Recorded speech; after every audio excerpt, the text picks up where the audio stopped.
is the work we're doing becoming central? Ugh. And right. And I no, I mean, that's the question, right? Yeah.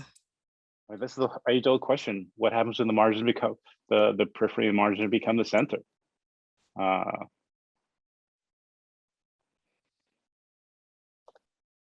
So do we lose the power of marginality? I mean, I think we're struggling with that tension now, right? Now people are looking to us to make these kind of statements. And maybe if we could talk about the tensions of inhabiting that position, because for me, it's still an uneasy thing. Like I was talking with Sophia earlier this week and she was trying to convince me that I have a legacy. I don't have no damn legacy. Not yet.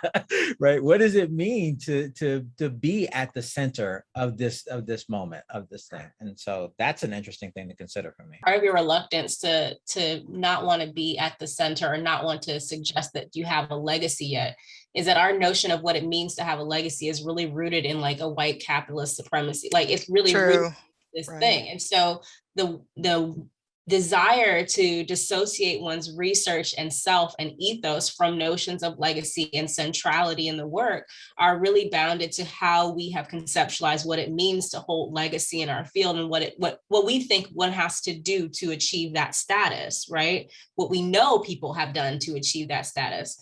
So what if we start thinking about what it means to move from margins to center, and what that center, and actually changing what that center point is. So to go back to what Ray is saying about revolution, right? It's not about like, we're here to like break things.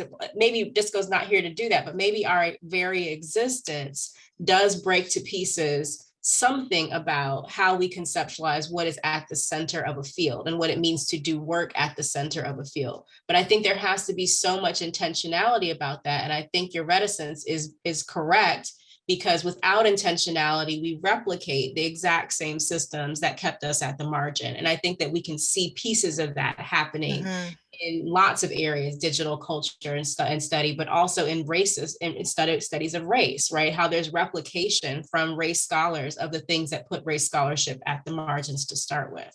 When your work in interstices then becomes the work that other people are looking to as the reference work in some ways, at least of a subfield.